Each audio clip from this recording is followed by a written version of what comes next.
Billy, I think I can speak on everybody that knows you, that we all hold you in such high regard in so many ways. Not only as a Well, great friend, a great fishing guide, possibly the mayor of what we stand for as far as the fishing capital of the world, especially the flats fishing world.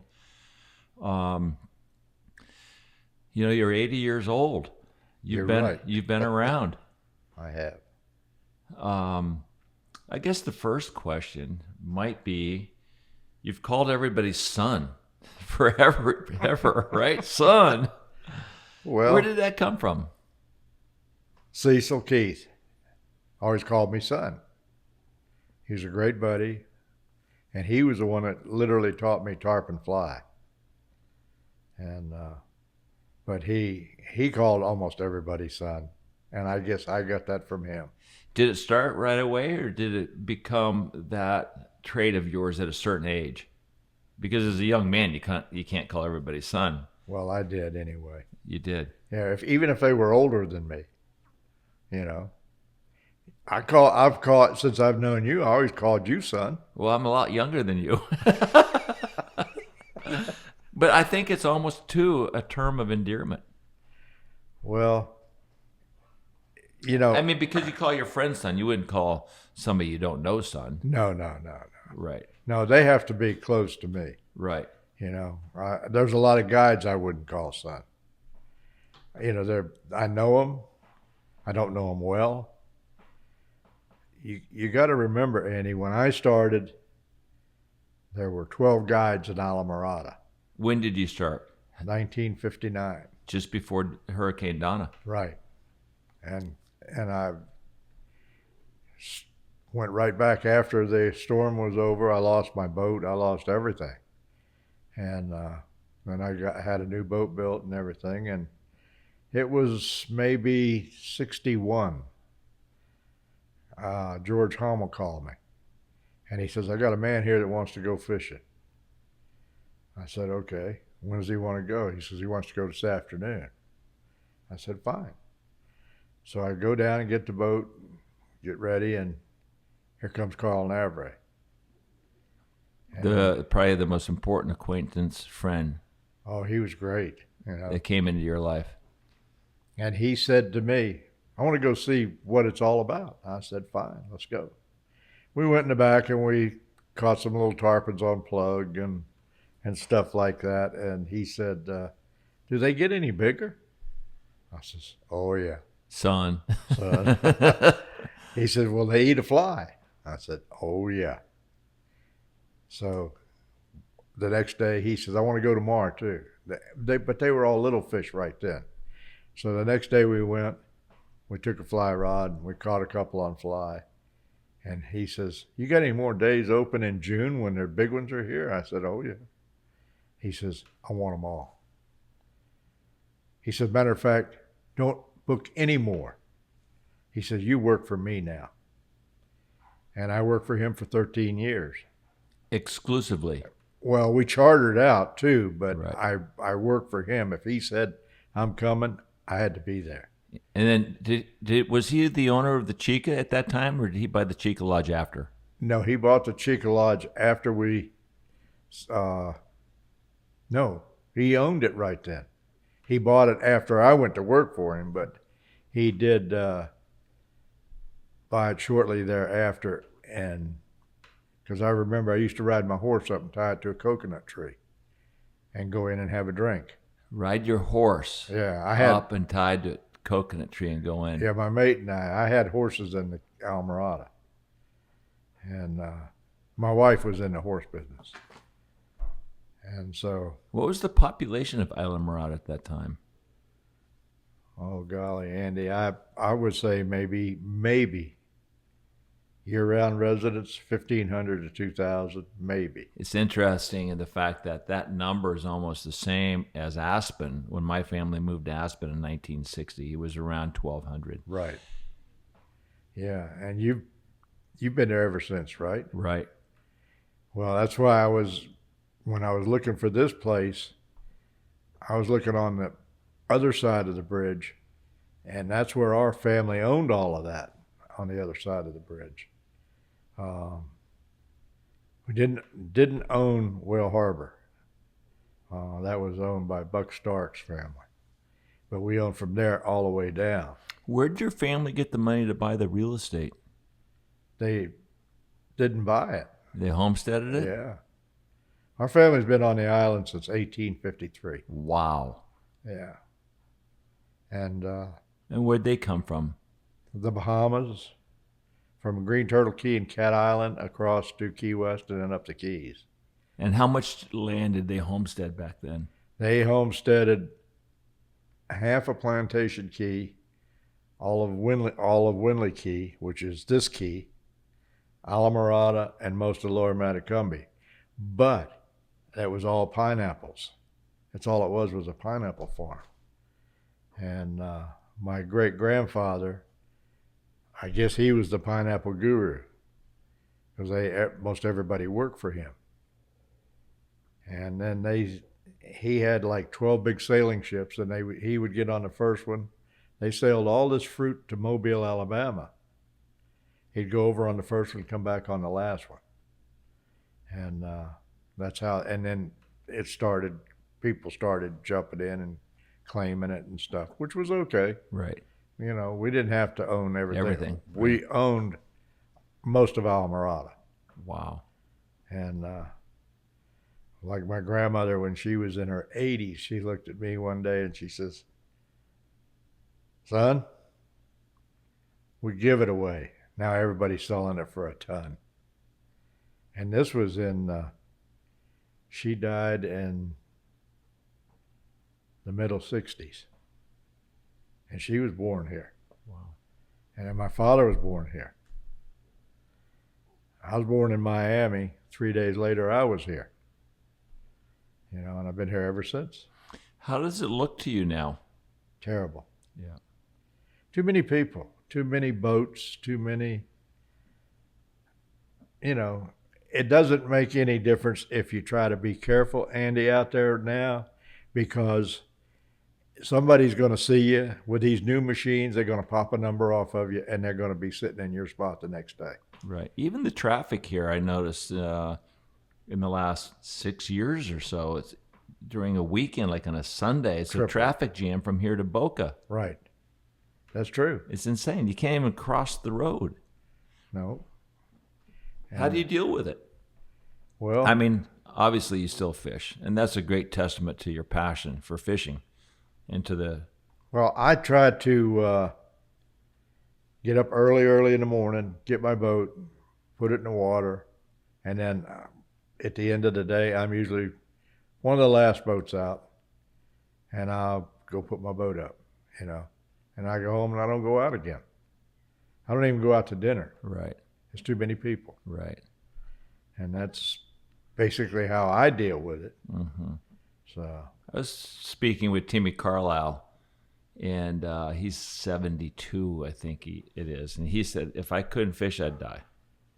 He hasn't left. He hasn't been to Miami in 18 years. Well, how about you? I go through Miami often, but I don't stop. Yeah. But like Timmy hadn't been up this way in a lot of years.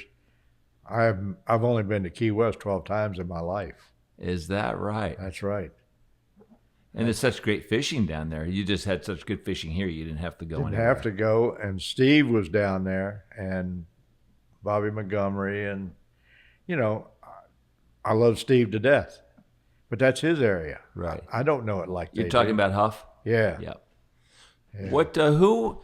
So you've been. I mean, I feel like I've been down here for 35 years, and you were the mayor. You were the commissioner. Who was that guy before you? Well, I would say probably Jimmy Albright. Cecil and Jimmy. Jimmy taught Cecil. Okay, and you got to remember, we did all kinds of fishing. We're just didn't do the backcountry. Right, because you were mating offshore when you were a teenager. When I was in high school, yeah, I made it on charter boat every weekend and holiday, and then I'd spend the summers in Southport, North Carolina. mating on that same boat. Wow. And then I knew I really wanted to do both always, because that boat that I was mating on, we had a client on a Saturday, and I think I was about 14 years old, and I went down and I woke up the captain. He'd been out drinking all night. I said, "Come on, people are on the boat. They're ready to go. I'll be there in a couple of minutes." Okay. So I go back to the boat and I tell him he'll be here in a couple of minutes. He don't show up. I go back again and wake him up again. "I'll be there shortly." I go back. I waited about 10 minutes. I undid the strings and off I went at 14 years old by myself with a party. I'm not even supposed to touch that boat. So You were a natural. we went out there. We caught 3 sailfish and a bunch of big groupers and snappers and stuff. Came back in. They were all lined up on the dock waiting to see if I was going to get back alive. Put the boat back in the slip, no problem. And I said, "This is my cup of tea, boys. This is what I'm going to do." Good for you. And I did it. I've been doing it ever since. Was there a difficult decision to stay, to make that choice whether to stay as an offshore captain or like an inshore flats guy? No, Andy, I did both always. Right. Because I love both. I fished the sailfish seasons, and but you got to remember, I ran corporate boats after Carl. I ran his boat, and then I ran boats after that. I worked for Spartan Food System, and after that I worked for Owen Manufacturing, and I ran their boats for them, and all we did was sailfish.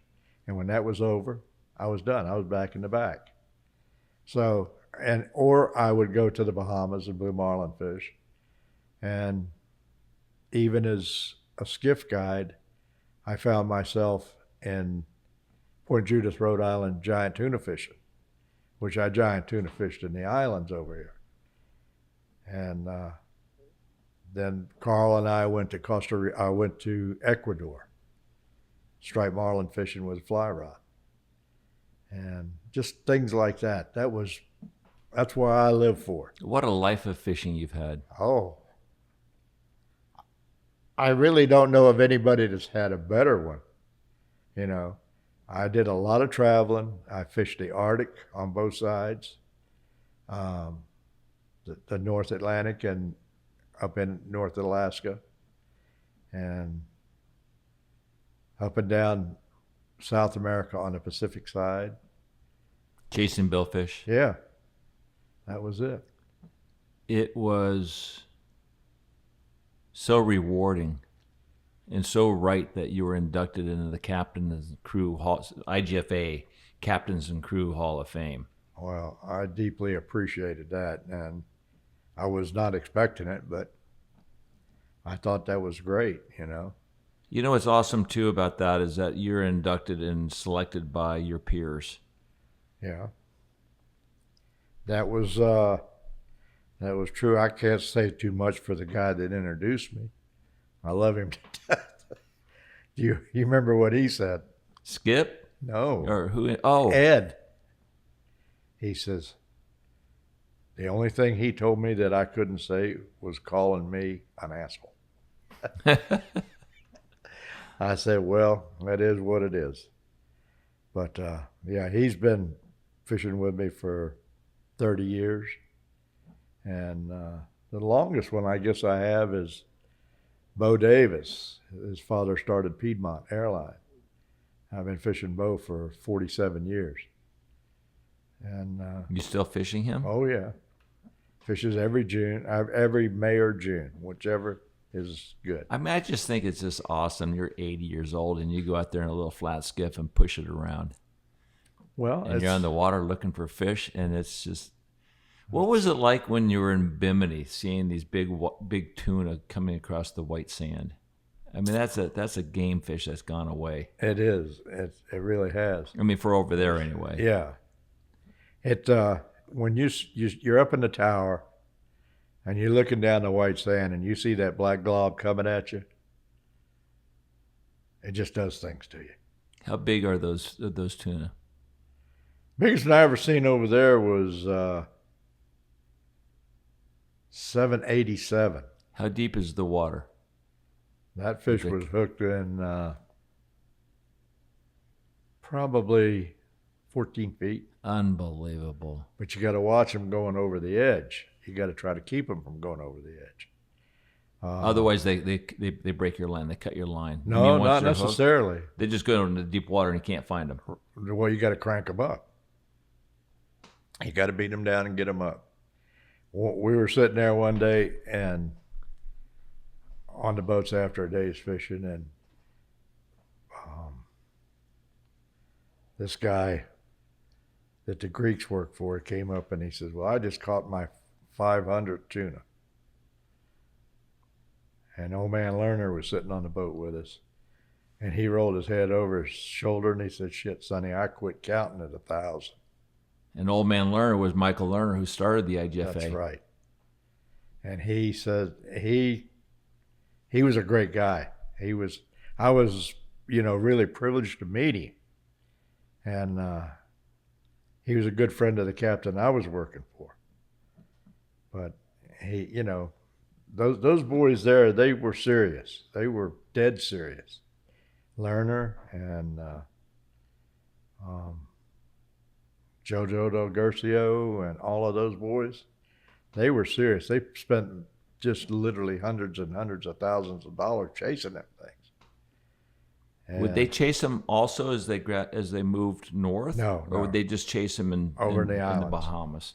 I think, well, there were other boats up there. I had a couple of friends running boats out of Point Judith when I was there. I just went for one tournament. They flew me up there for the fishing tournament and flew me back. And it was pretty interesting to see the way they fish them. They anchor, they chum. It's just like you see on that wacky tuna show that's on right now. Mm-hmm. It's the same. That's the way they fish them up there. They chunk them, pull them to the back of the boat, and then put a hook in a piece of chunk. Right. And so you would have these 500-pound tuna near your boat in 14 feet of water feeding out of your hand? Yeah, that's why the little Merritt boat and the little Rivovich boats were so great. They didn't throw a big wake. You had to get them to cross the wake and get in behind the boat.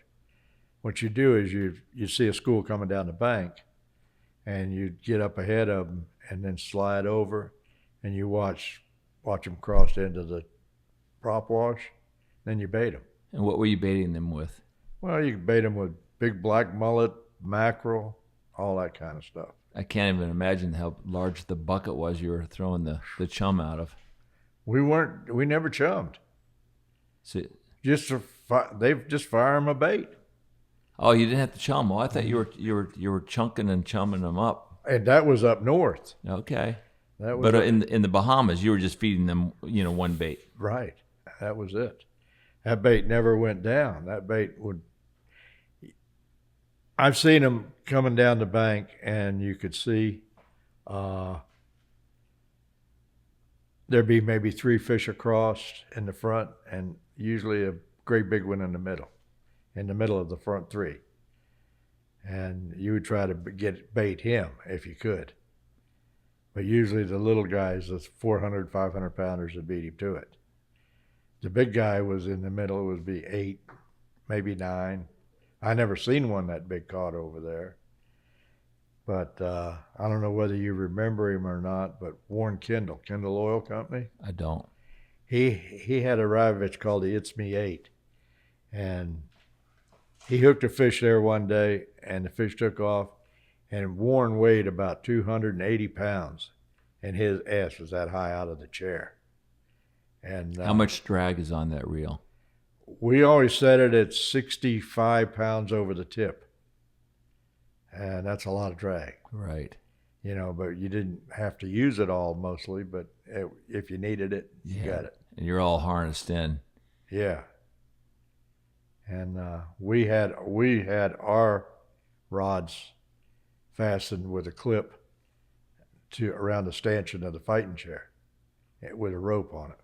So if he did get out of the socket, it's not going to go too far. Right.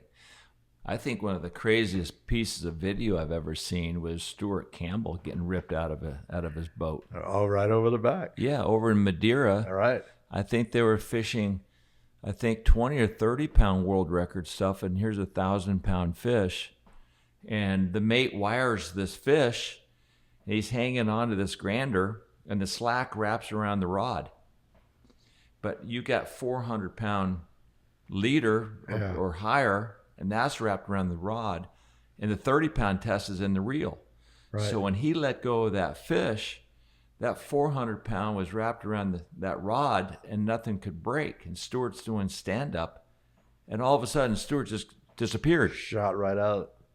He always fished stand-up. And then the 400 ripped the guides off the rod, and then the 30 was exposed, and the 30 broke, and that's what saved his life. But that piece of video is like, oh my God. I had met him when he was inducted into the Hall of Fame. And I spoke to him when he hit that gunnel. I thought he might have broken both of his femurs. And the only thing he dislocated his wrist, he said.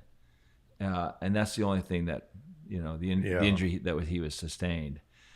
But that's a dangerous sport. Well, up off of Bimini one day, this guy hooked a big tuna up there, and they got him up, and this Bahamian wired him, and he was taking wraps on his hand, and the glove got pinched up, and it went over, and he couldn't shake it off. Right. He went over the side. They never seen him again. Straight down. Do you think that would be a good way to go?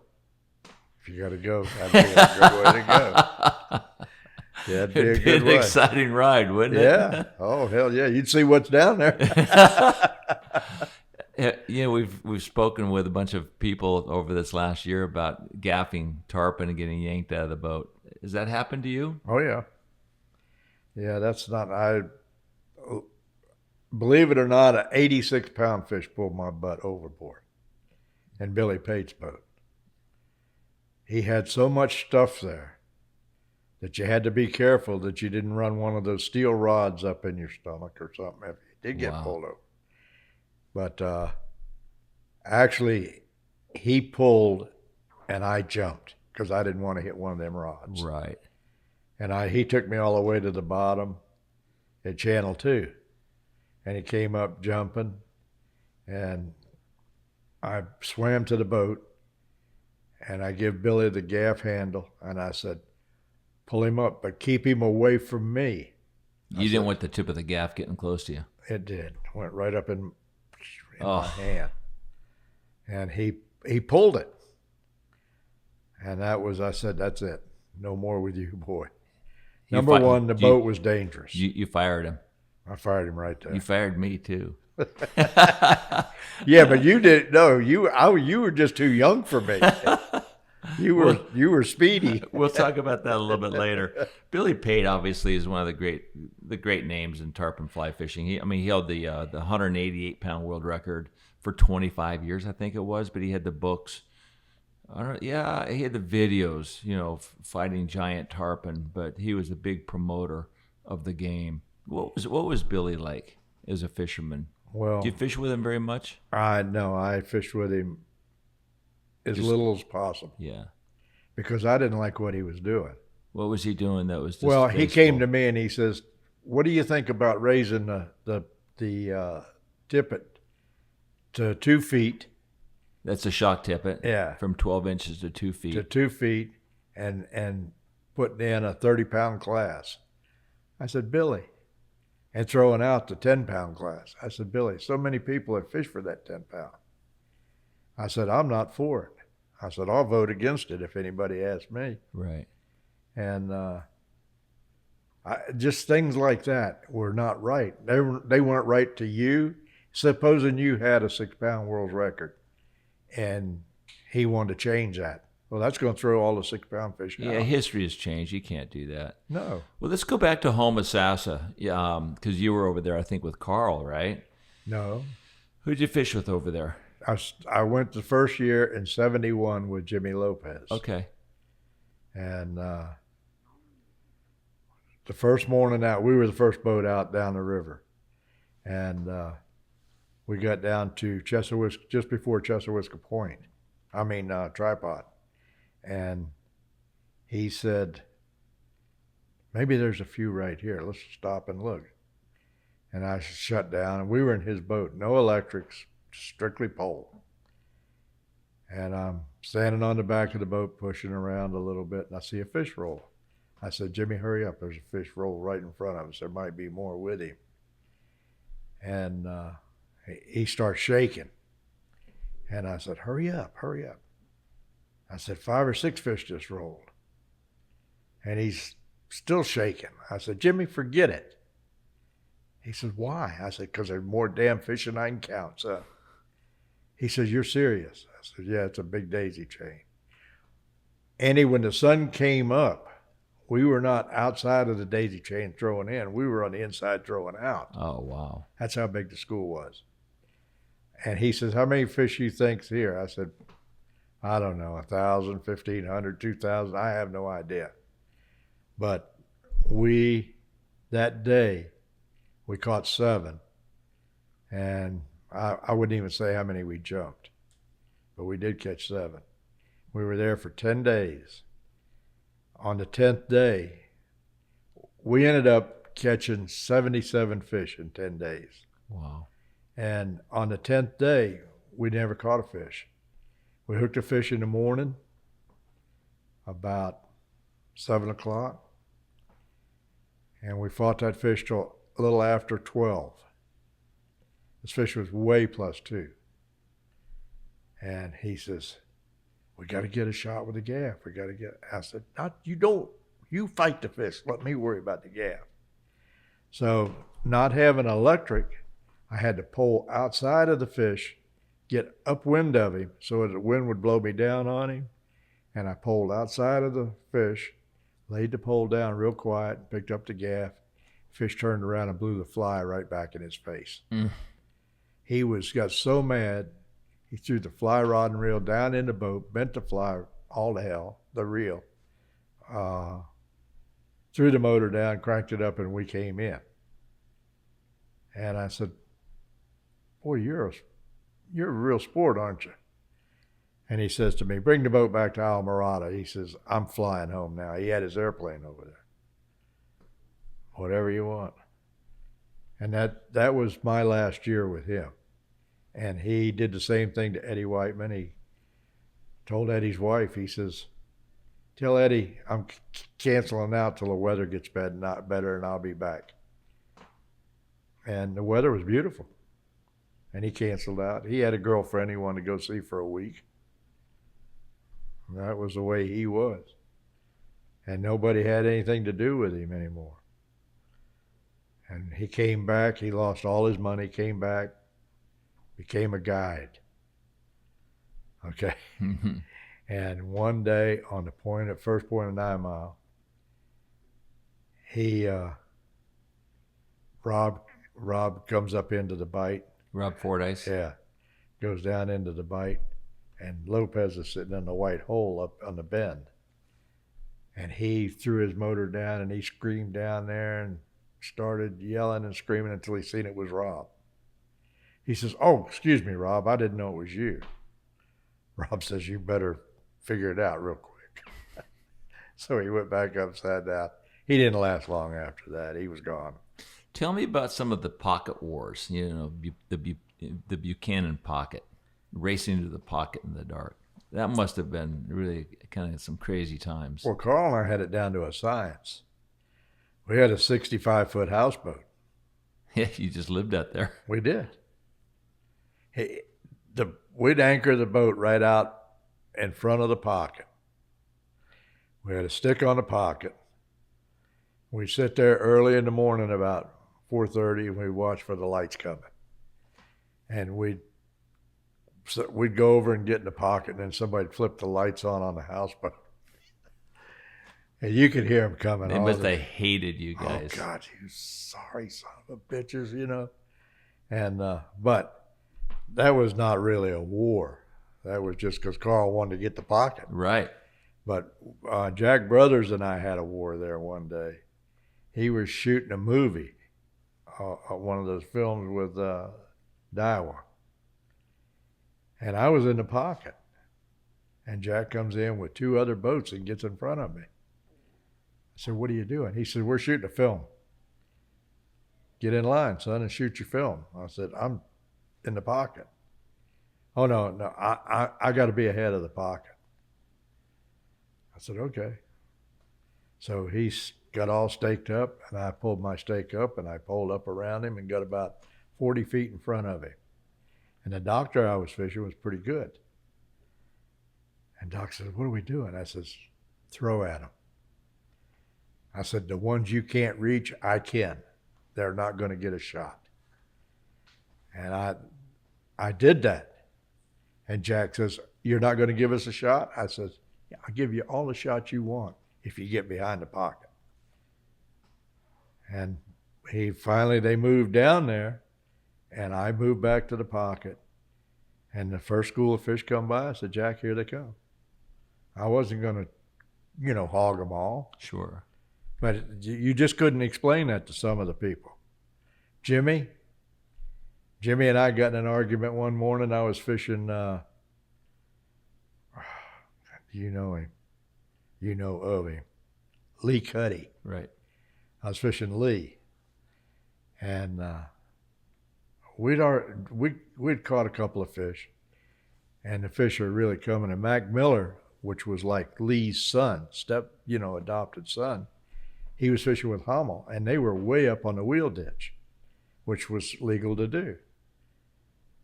He hooks a great big old fish up there and goes out and fights him. They put him in the boat. And they think it's a world's record. And they go flying in, and Lee says, I want to go up there. I said, Lee, Jimmy's going to raise hell. He says, he's asleep. He was laying on the seat, goes across the boat, sound asleep. I get right up alongside of him, and where the hell are you going? Get back where you were. Yes, sir. I pulled on back where I was. Cuddy got mad. Well, that's the way it is. But obviously they were in Homesteaded seeking the Holy Grail, the 200-pound fish.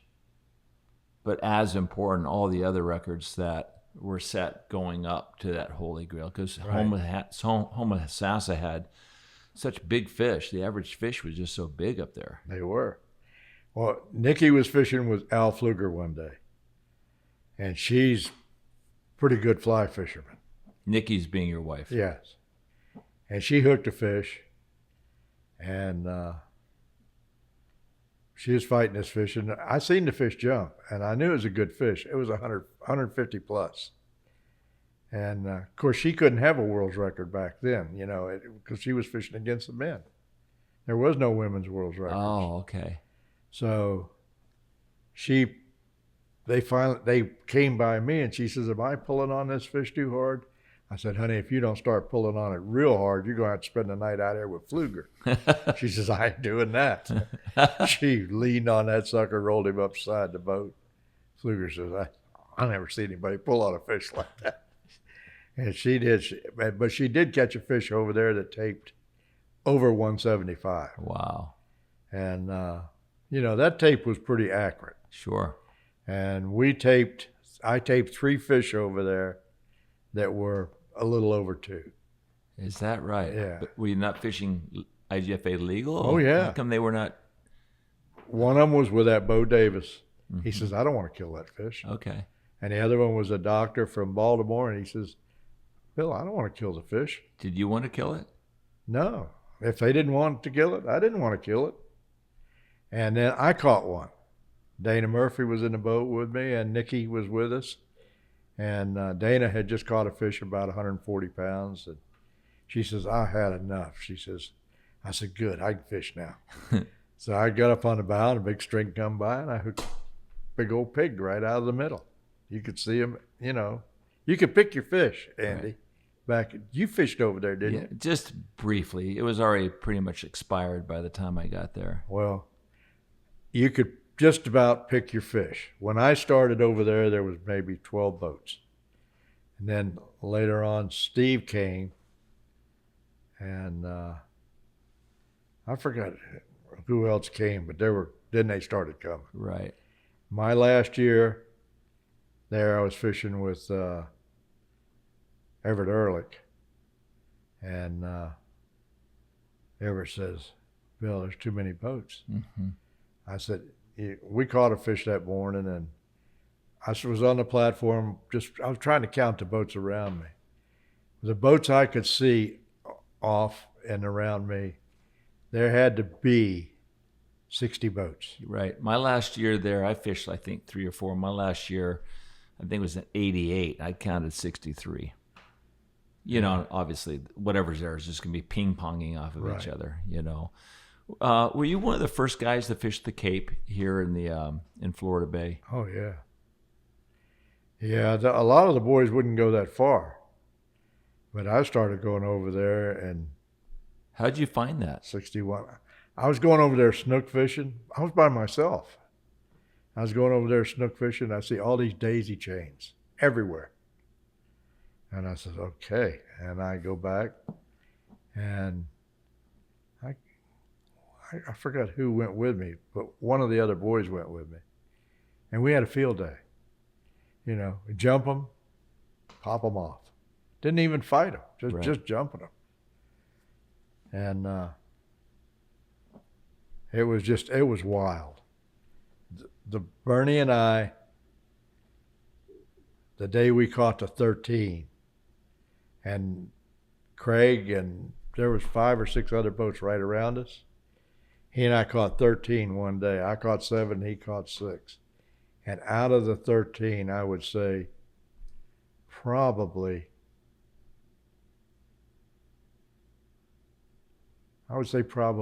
8 or 9 of them were triple-digit fish. Wow. They're all good fish. All good, yeah.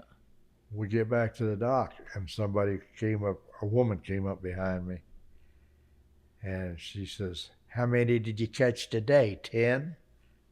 I said, "No." "You didn't catch 10? I said, "No, caught 13. She started to say, "You lying." Craig says, "Lady, there were 6 boats around them watching them." And we couldn't do nothing, and they were flying them through the air everywhere. And but we were using Leroy. Right. You know, a big black fly. Big black fly. I think maybe the first or second time I fished the Cape was with you.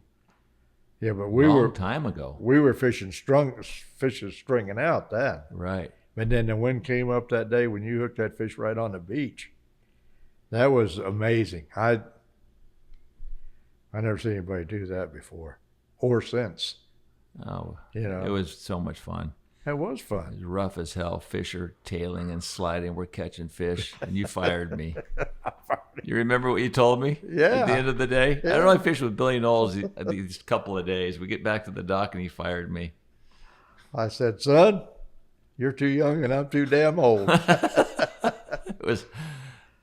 Yeah. It was fast and furious, our relationship on the water.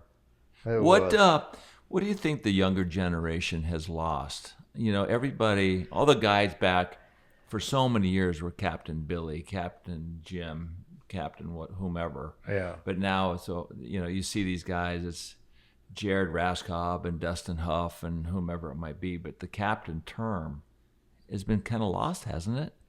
A little bit. And that Dustin Huff is not an excuse. Dustin Huff is for real. Oh, I know that. That kid is that good. If better than his dad, possibly. Possibly. As good, if not better. Right. But obviously, he's the prince, and his dad was king. Right. But he has earned his wings. You know, he's won all these tournaments. Yep. I fished with Dustin for many years. One of my best friends. Yeah. But he's not Captain Dustin Huff. You know, Yeah. Remember when Stu was fishing, it was Captain Stu and Captain Cecil and Captain Jimmy Albright. Right. They don't use that term captain. What else is lost, do you think, with the new generation? Oh, The one thing that is really lost that really bothers me is the fact that they don't go do their homework anymore. They depend on looking at you or you or you anywhere and seeing what you're doing, and then they're going to go try to do that. Relying off of that boat. Right. What they see. It's not what, you know, it's not what they know. It's what you know that they're looking at.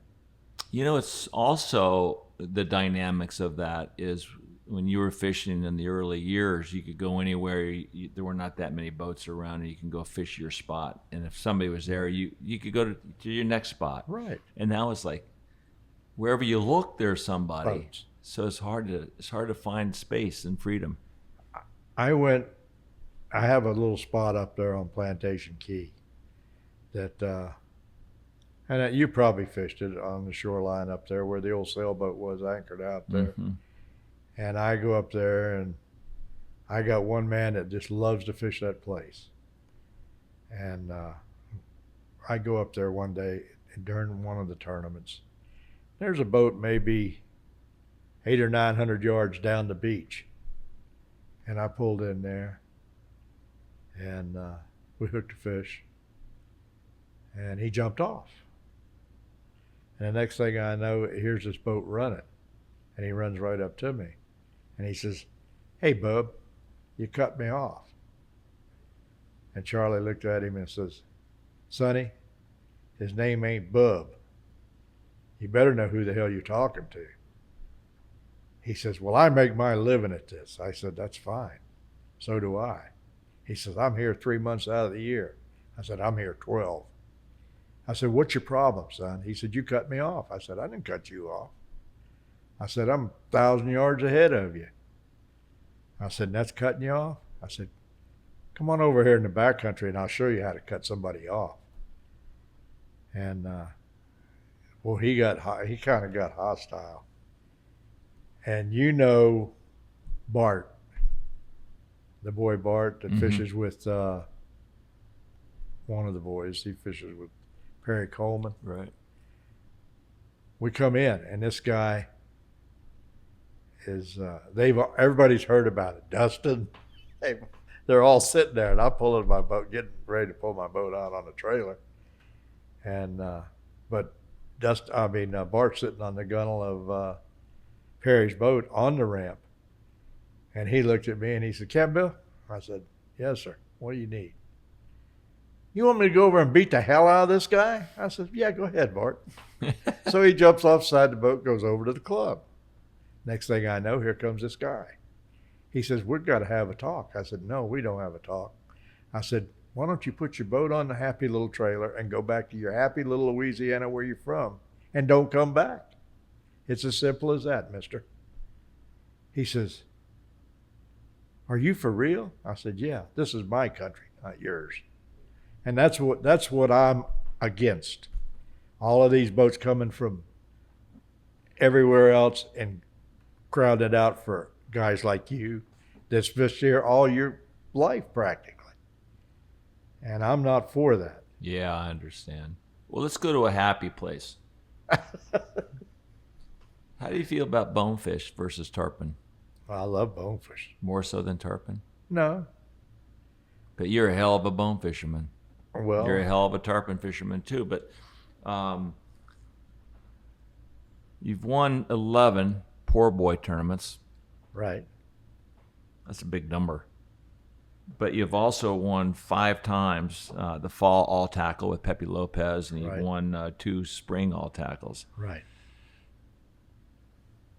That's a hell of a statement, because those are really high-end tournaments with the best fishermen in the world, catching the biggest fish in the world. Well, I think one of these, didn't you win with a 15-pound fish? Yeah, we had a 15-4 one year. But people, you got to look at it this way. And myself, I didn't want to go catch little fish. I want to catch big fish. And that's what I lived for, was to go catch the big bone fish. And Pepe was fishing with Harry Snow Jr. Right. Harry Snow taught him a lot about the Lower Keys. Right. Harry was a great bone fisherman, but the way he couldn't fish these fish up here. You can't pull down on these fish and throw an anchor overboard and stop the boat. You got to stop the boat with a pole. He would throw the anchor overboard, scare the hell out of the fish. He was down in the lower keys fishing smaller, dumber fish. Right. And so Pepe came up to me and he says, if you ever get open, he says, I'd like to fish with you. I said, fine. I'd heard about he's a good fisherman. I'd heard about his reputation. I said, Pepe, you got to realize one thing. I only fish for big fish if I can help it. I said, I don't like to go on the shoreline and catch dinks. I like to catch big fish back here. Well, there's not that many big fish. I said, there's more big fish than you can count. So we were going one morning over to 9 Mile, pull around on 9 Mile a little bit. And Hank was running, but he was going to catch bait to go to the Cape. It was so slick, you couldn't see the second point of 9 Mile. And we both ran up on it, and a school of fish blew off of his boat, ran straight to our boat, and we caught one of those fish. And those fish, I don't know how many we caught, maybe 20 that morning. Most of them were 9 to 12 pounds. And we were back at the dock at 12 o'clock having lunch. Now that's bone fishing to me. That's good bone fishing. And Hank's sitting there and he calls me on the telephone. He says, what are you doing? I said, we're catching bonefish. Really? I don't want to catch none of them slimy things. You're talking about Hank Brown. Yeah. He was not a good bone fisherman. And so we just caught a lot of bonefish over the years. And how did you like to catch them? What was your methodology? We loved to jig fish for them, throw the jig at them. And I loved to fly fish for them. I had a lot of fly fishermen. Carl, he was a good fly fisherman for bonefish. We caught a lot of bonefish together. And we were in, of course, you know those fish over in the islands will eat a fly in a heartbeat. Right. And one morning, he and I and Tom Moore we got in a skiff. We were in Staniel Cay, and we went out to one of the big white flats up close to the island. We didn't see much. We put the anchor down, we get out, we start wading. The tide starts to fall, and here they come out of the trees. Yeah, the mangrove. Yeah. Yeah. And Carl and I caught about 15 or 20 apiece on fly, and the other guy was using a spinning rod with a jig, and he caught the same amount. But they're not the big ones we have here. No, they're dinks. Yeah. How good of a friend were you to Jim Brewer? Brewer and I were good buddies. We really were. In the boat, we were bitter enemies. I mean, I tried to outfish him. He tried to outfish me every time. Even if we were fishing the Shakespeare Corporation, Jim went with Shakespeare, and he got me in with Ben Hardesty and Pfluger when they bought out Pfluger tackle. And I represented Pfluger, and Jim represented Shakespeare. And whoever was in the boat with us, if we were fishing that group, it was blood. I mean, we're at war. And he was a great tarpon fisherman. He didn't have a lot of patience with customers, with clients. And would his voice go up in tone periodically? Voice and vocabulary. A lot of 4-letter words. A lot. But he was a good tarpon fisherman, great tarpon fisherman. Right. And we were at Duck Key, and I was fishing Dana Murphy. We were fishing bait with light line. We were trying to break the 6, 12, and 20-pound records. And which we did. We broke them all. And Brewer goes out there and he puts flashlights on poles. And he goes out there before dark and turns them all on. Well, I go out there after he comes back just at dark, and I turn them all off. And he come out there and he was yelling and screaming and hollering and everything. He says, "I know you're out here, you son of a bitch." I said, "Yeah, I'm here." I said, "We just caught one." "Well, you're in my channel." "I don't see your name on it." He said, "I had a light on it." I said, "You don't have one on it anymore." Oh, yeah, but we got along great. We would fight in the boat. We'd come in and have a drink. That's the way it was. Right. How important was the Gold Cup? I mean, it's important to all the anglers today, for sure. It's still the biggest tarpon tournament in the world. Was it bigger back in the day? With the Calcuttas, if you win, I think you win around $18,000 now. Yeah, they weren't that big then, but it was important, right? Oh yeah, that the reason that tournament started was old man Hawley and Ted and a few of the other ones. Ted Williams? Yeah. They all got together and said, "We got to do something to generate some business for these boys in the summer." Because everybody would leave after the month of May. Right. You got to get the sports back into town. To fish. And so they set the limit at 25. And the first year, women could fish it, spinning rods and fly rods, either one. And Joan Salveda. Yes. Joan fished it, and I fished Lynette's. So that's Joan Wolfe in Right. her earlier years. Right. Really? And I fished Lynette Simons. She fished spinning. That was Pete Simon's wife. And he fished with Jake Muller, I think. But anyway, Ralph, my cousin, fished Bart Foth. And Bart was he was the guru. He had the first record and all of that on fly. He had 130. It's interesting because I don't know that name that well. Oh, he had more records than anybody on fly at one time. What was his name again? Bart Foth. Huh. I forgot where he was from, but Jimmy fished him, Cecil fished him, I fished him, Ralph fished him, and he'd fish for Clarence every now and then. And because he couldn't, Clarence had he was a great guide, but he had a problem of getting drunk at night sometimes. And that's Clarence, was his name? Clarence Lowe. Lowe, okay. Yeah, he was a cousin. And, but he was a good fisherman. If he was straight, he was good. And Bart just wouldn't take, didn't want to take right. any. If he's ready to go, he's ready to go. He didn't want to be sitting there waiting. One morning, he lived in Penn Key Club, along with a lot of these other people. One morning I'm sitting there out by the skiff, because we were going in his skiff. It was slick calm. And then he walked down and had a handful of bonefish rods. And he looked at me and he says, he called me Billy the Kid. He says, "What are you looking at?" "Look how calm it is. What are you thinking about?" He says,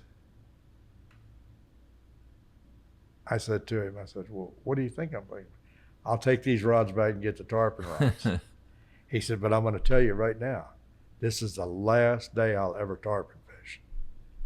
He says, I love to bone fish, and I'm not going to tarpon fish anymore. I said, "Okay." But he would all tie a ton of tarpon flies for Jimmy, Cecil, me, Ralph, and he would just tie our flies. We went over to Man o' War, and Cecil was in there with, I don't know whether Dick Bartlett. Did you ever hear that? Right. Bartlett was good.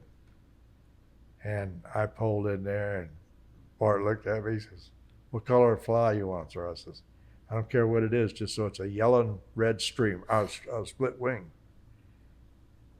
He says, "Okay." So he tied one on and threw it the first chain, nothing. Second chain, nothing. Stripped it back in. He says, "Okay, I'm going to tie one on there they're going to eat." Tied a red and yellow streamer on there. First school of fish we hooked up. We caught the fish, put the fish in the boat. He says, I want to mount this fish. This is it. I'm going to mount it for the club. I said, okay. We put the fish in the boat, and Bart and Cecil come over there.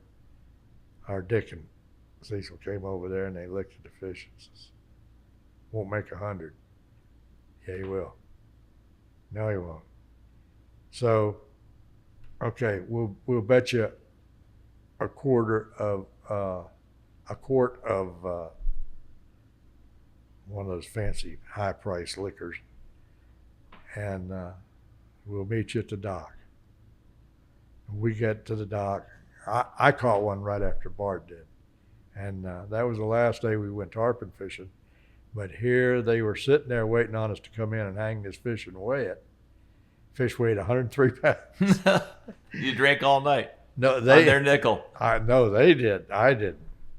What was it like hanging a fish on a hook that was a potential world record? What kind of excitement was that for you guys? Oh, it was great. It was.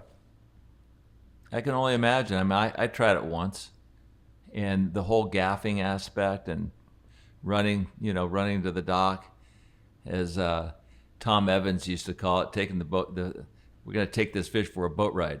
Right. Take him for a boat ride. You hang him up, and you're watching and too in the bonefish tournaments, you had the canoe. Right. You put the bonefish in the canoe, and you'd watch, the scale and the needle move. That's it. It's real juice. But you talking about Evans, when he and Huffer split company, Tom called me, and he says, how would you like to fish 30 days with me? I said, Tom, I think the world of you. I said, but let's do this. I said, let's don't fish and remain friends. Right. Was that common that you'd fall out of friendship with your anglers back in the day? I never fell out. The only ones I've ever fallen out with was the ones I kicked out of the boat. Right. Which was only one. That was in Lopez. all of the years. No. Well, Lopez, I wouldn't fish him. Right. And again, I didn't kick him out of the boat. I just was not going to ever fish him again. Right. But I kicked one right out of the boat. Who was that? He was from Washington, D.C., Chris Hyrick, whole Hyrick Beer Company. He married a girl from Key Largo, and she had a son. And he was about 11 or 12 years old. And he took him with us one day. We went and wanted to go catch some snappers. And we're out there fishing, and he's yelling and screaming at this kid all day long, all morning long. Right. And I said, reel him up, boys. We're going to go to another spot. And I was like at Peterson or something. I cranked up, and I went back to the dock. I said, Chris, get your ass out of my boat, and you'll never get in it again. I said, there is no excuse for you picking on a child like that at all. Right. And because you look at my track record, I love fishing with kids. They're the people that are going to be fishing in the years to come. Right. I've got a lot of little guys I fish. And not only that, when you teach a kid to fish, and to see the excitement in their eyes. Oh yeah. And that relationship with that fish, that might change his life, that first fish. And so many people that we've spoken about, what was it that made you a fisherman? And they said the first fish I caught, and it might have been a little perch or a bass or whatever, but the rod gets tight, and now they're connected with this animal. That's it. Through a piece of string. And the rest is history. That's true. That's just like the guy that I fish a lot now in tarpon season. His name is Charlie Bradshaw. I worked for his father. That was Spartan Food System. I ran their big boat for him for 5 or 6 years. And I got Charlie when he was kind of little. I'm still fishing Charlie today. That's awesome. And he's got 3 daughters, and they don't fish. So he brought them down, and I sent them out with Randy, 2 of the daughters and the son-in-law and the little guy. Now they're all hooked, which is good. It's great. What kind of, when Jim Brewer died in the airplane crash looking for tarpon. Was it the day before the Gold Cup or a couple of days before the Gold Cup? They were in the back circling, looking for fish. They were looking for fish. Yeah, he and Hagley. What kind of aura? What kind of I don't even know the proper word to use, but what kind? I mean, it still resonates today. I mean, it's such a big piece of history of the tarpon tournament, the passion to catch these fish, the passion to win this tournament. Right. Guys go up in an airplane, they're looking for fish to fish for the next day. They end up crashing and dying. And then Craig, became a great guide, and Jim Brewer won the Gold Cup in 1974, and then Krager in 2010, 36 years later, he wins the Gold Cup. I just love that story. That's great. Yeah. I never won the Gold Cup. I won the Holly the first year it was ever won. And but I never won the Gold Cup. Came in second 3 or 4 times, but never won it. Yeah.